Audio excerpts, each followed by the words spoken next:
कोठी नंबर 13, भाग 4। अंतिम नाम। पिछली कड़ी रचना की आत्मा को इंसाफ मिल चुका था। रवि को भी होश आ गया था, लेकिन रवि ने जाते जाते कहा, उसने कहा, अब मैं आजाद हूं। लेकिन वो नहीं, डायरी में एक और नाम था, अनामिका। डायरी का अंतिम पन्ना। अर्जुन ने रचना की डायरी को फिर से देखा। जले हुए कोनों के बीच एक शब्द उभरता था, अनामिका। वो जिसने मेरा विश्वास तोड़ा। यह कोई दुश्मन नहीं लग रही थी, बल्कि कोई करीबी, शायद कोई सहेली, बहन या विश्वास पात्र। अनामिका कौन थी? तहकीकात करने पर अर्जुन को पता चला कि कोठी में रचना के साथ एक और औरत भी काम करती थी। नाम था अनामिका, जो अक्सर जमींदार सुरेश की बातों का समर्थन करती थी। गांव की एक वृद्ध महिला ने बताया, अनामिका ही वो थी जिसने रचना को डायन कहने की बात सबसे पहले सुरेश के कानों में डाली थी। वो जलन रखती थी रचना से। रचना को जलाने के पीछे असल साजिश अनामिका की सुरेश की।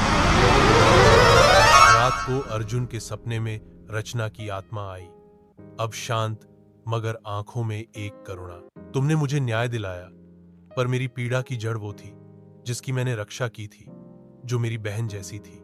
अनामिका, वो अब इस कोठी में नहीं रहती, मगर उसका पाप अब भी यहां बंधा है। और वो भी। अर्जुन अकेला वापस कोठी गया। उसने रचना की राख को उसके अधूरे पन्नों के साथ उसी तहखाने में रखा जहां वो मरी थी। तभी दीवारों से सांसों की आवाजें आने लगी, तापमान गिरने लगा और तहखाने की दीवार में एक दरार खुली। वहां से एक और आत्मा निकली, सफेद कपड़ों में मगर चेहरा स्याह। अनामिका, मैंने रचना से ईर्ष्या की थी, हाँ, पर मैं नहीं जानती थी कि उसे जलाया जाएगा। अब मैं भी यहां फांसी हूं, जब तक रचना मुझे क्षमा न कर दे। रचना की आत्मा सामने आई। उसकी आंखों में क्रोध नहीं था, सिर्फ पीड़ा। तूने मुझे मारा नहीं, पर मरने दिया। अब मैं तुझे बांधना नहीं चाहती, मैं तुझे छोड़ती हूं।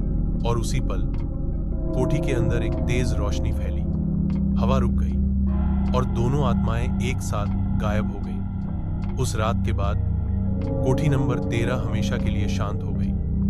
ना कोई चीख, ना कोई सरसराहट। उस तहखाने को सील कर दिया गया और स्थानीय लोग वहां पूजा करने लगे, उन्हीं दोनों औरतों की आत्माओं की शांति के लिए।